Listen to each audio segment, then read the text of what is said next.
Hey everyone, and welcome back for another deep dive. Today, we're going exploring the world of Chinese AI startups. Oh, this should be interesting. Yeah, we're going to be looking at 5 companies in particular that are not only competing with, the big names like OpenAI, but they're actually surpassing them in certain areas. Wow. So this is definitely something to pay attention to, whether you're, watching the global AI race, or maybe you're thinking about investments, or just fascinated by technology in general, what happens in China with AI that's going to affect all of us. Right.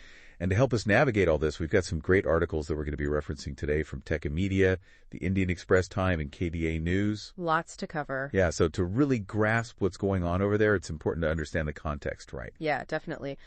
So China's made this really ambitious goal of becoming like the world leader in AI by 2030. Yeah, I've heard about this.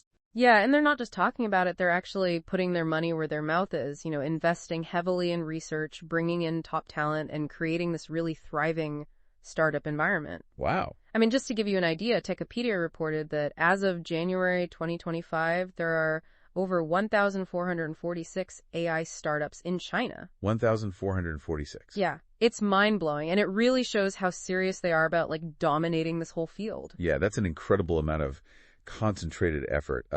So before we dive into these 5 startups, is there anything about this wave of Chinese AI that's kind of surprised you? Well, what's really interesting is how China's approach to AI is just fundamentally different from what we see in the West. Oh, really? How so? Well, like Jason Snyder, who's this inventor and co-founder of SuperTruth, he's pointed out that China's focus on controlling data that could really steer AI in a totally different direction than the open data approach that we tend to favor here.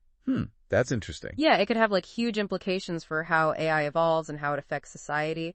That's a really, really interesting point, and something we'll definitely want to keep in mind as we explore these specific companies. So before we dive into these 5 startups, could you just give us a quick overview of what makes them so special? Why are we highlighting these ones? Sure. So each of these startups, they've kind of carved out their own niche, and made some significant breakthroughs. For instance, there's this company DeepSeek, and we'll be mentioning them briefly, but they've already gotten a lot of attention with their model DeepSeek R1. Okay, I've heard of that one. Yeah, it's achieved comparable performance to some of the leading AI models out there, but it uses way less computing power and energy. Wow, that's impressive. Yeah, so it's really setting a high bar and showing how competitive the landscape is. Yeah, that efficiency is definitely impressive. All right, so let's jump into our first startup here, StepFun. What makes them so interesting? Well, StepFun was founded by this former Microsoft scientist, Jung Daxon, and they specialize in these large-scale AI models. And what really sets them apart is their ambition. Their main model, Step1V, it's multimodal, which means it can process different types of data like text, images, and it has over 100 billion parameters. Wait, hold on, parameters. For those of us who aren't AI engineers, did you quickly explain what that means? Sure. Think of parameters as the knobs and dials that control how well an AI understands things. Okay. So the more parameters a model has, the more nuanced its understanding of the world can be. So 100 billion parameters, that's a really sophisticated model. Okay, that makes sense. So StepFun has this 100 billion parameter model, Step1V, but what's really got everyone buzzing is their next project, right? Yeah, exactly. They're working on Step 2, and this model, they're aiming for 1 trillion parameters. 1 trillion. It's crazy, right? That level of complexity is practically unheard of, and it could totally change what AI is capable of. Yeah, that's mind-blowing.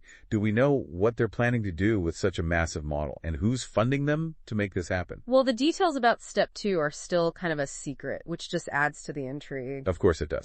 We know they've gotten a bunch of funding from Tencent, but the exact amount is hush-hush. Makes you wonder what they're cooking up over there. All right, so we got StepFun pushing the limits of AI model size. What about Zipu AI? What are they up to? Well, Zipu AI is making waves with their focus on large language models and, coming up with these really innovative AI applications. Okay, cool. One of their big project is this GLM series, specifically GLM-4, which is great at handling long conversations and can process a bunch of different types of data.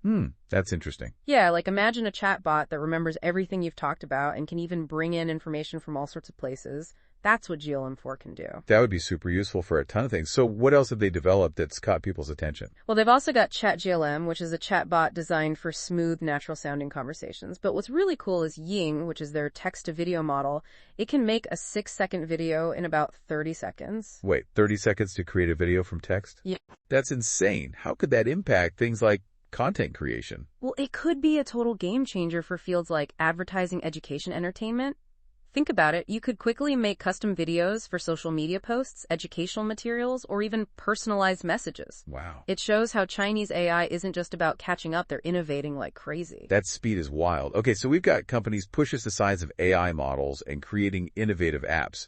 What's next? Well, next we have Minimax, and they've taken a bit of a different approach, focusing more on the user experience. Okay. They were founded by former employees of SenseTime, and they want to create these really compelling consumer-facing AI experiences. They're the folks behind Talkie. Oh, Talkie, yeah. That AI character role-playing app, right? Exactly, that's the one. And get this, it's been downloaded over 17 million times globally in just 8 months. And it's actually one of the top downloaded AI chat apps in the US, which is pretty amazing. That's huge, especially for a company from China breaking into that market. What are experts like Jason Snyder saying about Talkie's success? Well, he's pointed out that it shows how much potential Chinese AI has to break into the global market. Makes sense. But he also raises a really important question. Can it last? Can it avoid becoming just another fad? That's a great point. It's one thing to make a cool app, but keeping users engaged long-term, that's a real challenge. So besides Talkie, what else is Minimax working on? Well, they're also developing Hailuo, which is an AI platform for making music and text. And they've got Video One, another text-to-video model. So they're really branching out. Sounds like they're covering a lot of ground. Okay, so we've talked about startups pushing the boundaries of AI models, creating new applications. What else is there? Well, next up is Moonshot AI, and they're living up to their name. They're valued at over $3 billion, and their chatbot Kimi is a big reason why. $3 billion. That's a serious valuation. What makes Kimi so special? Why does it stand out? Well, Kimi was launched in 2023, and what makes it different is that it can process a massive amount of text. We're talking up to 2 million Chinese characters in one go. 2 million? That's like feeding it a whole library. What's the practical use of being able to handle that much information at once? Well, it means Kimi can really grasp these complex concepts and have these much deeper conversations. It's not just responding to simple questions, it's understanding the context and drawing on this vast knowledge base to give you insightful answers. That's incredible. So they're pushing the limits of what chatbots can do, and I heard they even created a model specifically for math.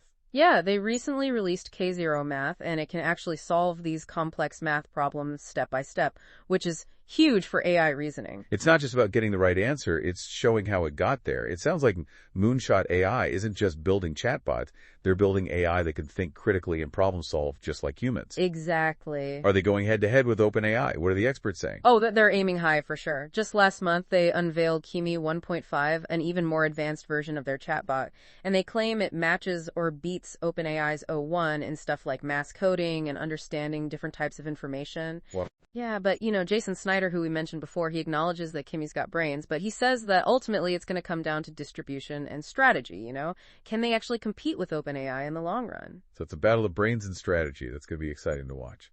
All right, so for our final startup today, let's talk about Dubao. What makes them a major player in the Chinese AI scene? Well, Dubao is an AI initiative from ByteDance, the company behind TikTok. Oh, wow. And it's become super popular in China, like they call it China's ChatGPT. Okay, yeah, I can see why with all those TikTok users. So what is Dubao all about? What are their main focuses? They're really into AI-powered content creation, especially when it comes to video. They've made this suite of tools that are really impressive. Like what? What kind of tools? Well, for one, they have Pixel Dance, which makes smooth animations. Then there's Seaweed, which can actually make realistic videos just from text descriptions. Wow.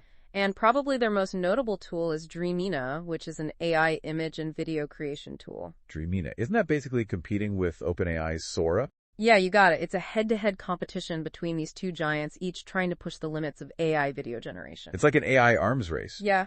And on top of that, Dubao recently released Dubao 1.5 Pro, which is all about improving AI's reasoning and problem-solving abilities. So they're really trying to cover all the bases from creating content to making AI think more critically. Sounds like Dubao is a force to be reckoned with. Absolutely. So we've taken a look at these 5 awesome Chinese AI startups. They're each doing their own thing, pushing the boundaries of what's possible. It's a really dynamic and fast-moving landscape. Yeah, for sure. But before we wrap up this part of our deep dive, I want to circle back to something you mentioned earlier about China's approach to data control and how that could affect AI development. Could you explain that a bit more? Yeah, sure. It's one of the big differences between how AI is developing in China compared to the West. Right. Their focus on controlling data, it could really shape the future of AI in ways we haven't even thought of yet. I see. It brings up all sorts of questions about the values built into these systems and, the potential impact on global norms and regulations. That's a really crucial point. So we've seen these amazing achievements, but it's super important to keep that broader context in mind. Okay, so in this first part of our deep dive, we've learned about 5 Chinese AI startups, each one pushing the limits with their own unique approach and goals. Yeah, lots of exciting stuff happening. And this is just the beginning. In the next part, we'll dig into what's fueled this AI boom in China and explore what it all means for the global AI landscape. So stay tuned. Can't wait. It really is amazing to see all this AI innovation coming out of China. It's like we're watching the global tech landscape shift right in front of us. It's definitely an exciting time to be following AI, but I think it's important to understand how we got here. What factors have led to this AI boom in China? It can't just be about government funding, right?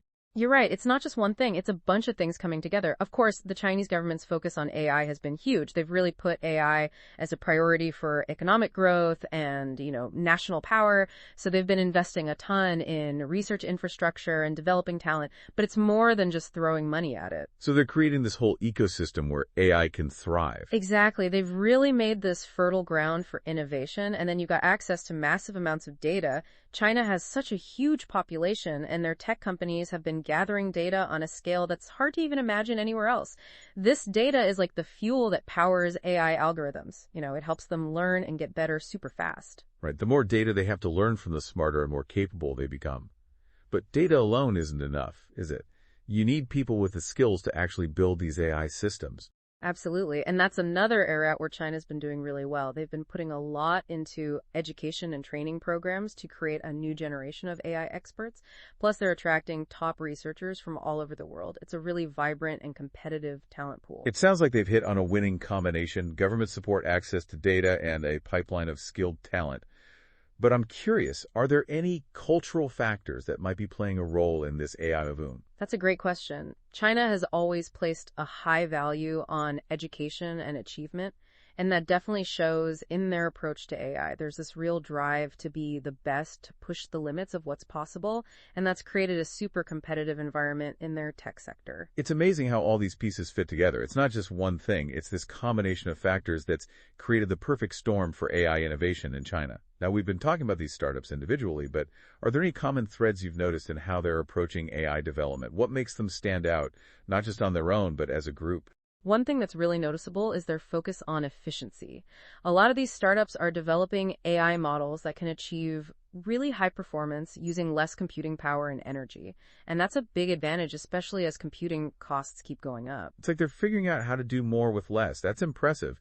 Anything else that sets these Chinese AI startups apart from those in the West? Well, they're not just copying what others are doing. They're coming up with new approaches, exploring different architectures, and pushing the boundaries of what AI can do.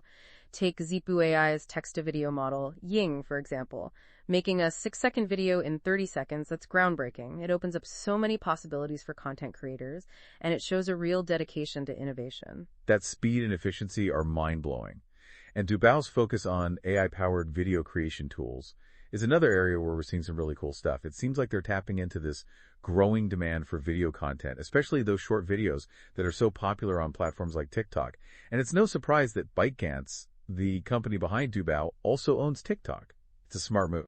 It is. They're using their strengths and tapping into a market that's growing like crazy. And don't forget about Moonshot AI and their Kimi chatbot. Their focus on handling tons of text input is really interesting. It suggests they're thinking about AI differently, focusing on tasks that need deep understanding and analysis of huge amounts of information. Right. Instead of just creating human-like text, they're prioritizing the ability to process and understand massive amounts of data that could have huge implications for fields like scientific research or legal analysis. Exactly. Imagine giving an AI all the legal cases related to a specific issue or all the scientific papers on a certain topic and having it analyze all that information and find insights that we might miss. The potential is huge. It's like having an AI research assistant with superhuman abilities. But like any new technology, there are potential downsides. What are some of the concerns about this fast-paced AI development in China? Well, one concern that people bring up a lot is the potential for job losses. As AI gets more advanced, it's going to be able to automate more and more tasks that humans currently do. This could lead to a lot of job losses, especially in areas like manufacturing, customer service, and transportation. That's a valid concern, and it's something that needs to be addressed. We need to think about how we can retrain people for the jobs of the future jobs that need creativity, critical thinking, and emotional intelligence, things that are harder for AI to do. Absolutely. We can't just ignore the impact of AI on jobs. We have to be ready for the changes and make sure that everyone benefits from this new technology. Another concern is that these powerful AI systems could be misused. Imagine if this technology got into the wrong hands or was used for bad things, it could be really bad. That's a scary thought. It shows how important it is to develop AI responsibly and ethically. We need to make sure that it's used for good to help humanity and not to hurt it. And that brings us to the big question. How do we navigate this complicated and rapidly changing world of AI? How do we ensure that it's developed and used responsibly both in China and around the world? That's something we'll discuss more in the next part. We've been talking about all these amazing advancements in Chinese AI, and it's clear that this technology could really change the world in some big ways. But like with anything powerful, there's always that question of how do we use it responsibly? How do we make sure it's used ethically and benefits everyone? That's the big question, isn't it? And it's a tough one. It's going to take a lot of effort from everyone, governments, tech companies, researchers, and regular people like us. One important thing is to create strong regulations, not just in each country, but globally. Yeah, that makes sense. Having clear guidelines would definitely help. But sometimes regulations can slow down innovation. How do we balance encouraging responsible AI and still allowing for creativity and progress? It's a tricky balance for sure. We need regulations that are flexible and, forward-thinking regulations that focus on the outcomes and not just on specific technologies. Think of it like setting up ethical boundaries that allow for innovation, but in a safe and responsible way. We don't want to stifle creativity, but we also need to make sure that AI is developed in a way that aligns with our values and doesn't lead to unintended consequences. So it's more about setting principles and guidelines rather than strict rules that might become outdated quickly in such a fast-moving field. Exactly. These guidelines should address things like data privacy bias in algorithms and the potential impact on jobs. They should ensure transparency and accountability in how AI is developed and used. Speaking of bias, that's a huge concern. How do we make sure these AI systems aren't making existing inequalities worse or even creating new ones? It's so important that these systems are fair and just for everyone. Well, transparency is key. We need to be able to look under the hood of these algorithms, see what data they're trained on and how they make decisions. This can't be left solely to the tech companies. We need independent oversight and ways to hold them accountable. So creating a system of checks and balances to make sure that AI development is aligned with ethical considerations and our values as a society. Exactly. We need clear standards for data quality, algorithmic fairness, and ethical considerations. And there have to be ways to hold developers accountable if they don't meet those standards. That makes a lot of sense. But it's not just about governments and corporations, right? What can we do as individuals to help shape the future of AI? Well, we all have a part to play. We need to be informed consumers of AI. We need to understand what it can and can't do. We need to be aware of potential biases and ask critical questions. Don't just take everything an AI tells you at face value. Engage critically, challenge assumptions, and demand transparency. It's like with any source of information, right? A little healthy skepticism and critical thinking are always important. Exactly. And don't be afraid to speak up and demand more from the companies creating these technologies. Demand transparency, ethical practices, and accountability. As consumers, we have a lot of power. We can support companies that share our values and hold those that don't accountable. So it's not just about being informed, it's about actively participating in the conversation about AI and using our choices to influence its development.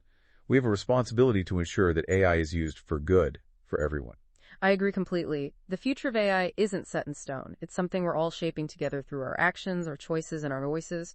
We need to keep having these conversations, not just in the tech world, but in our communities, our schools, and our homes. This has been a fantastic deep dive. We started by looking at the exciting things happening in Chinese AI and ended up tackling some really big questions about the future of this technology and our role in shaping it. It has been a fascinating journey, and I think the most important thing to remember is that we're not just along for the ride. We can actually influence how AI is developed and used. It takes awareness, engagement, and a willingness to have those tough conversations. And, of course, a healthy dose of curiosity and critical thinking. Thanks to everyone for joining us on the deep dive. We want to hear from you. What surprised you? What are your hopes and fears about the future of AI? Let's keep talking about it. Absolutely. Keep exploring, keep questioning, and we'll see you next time.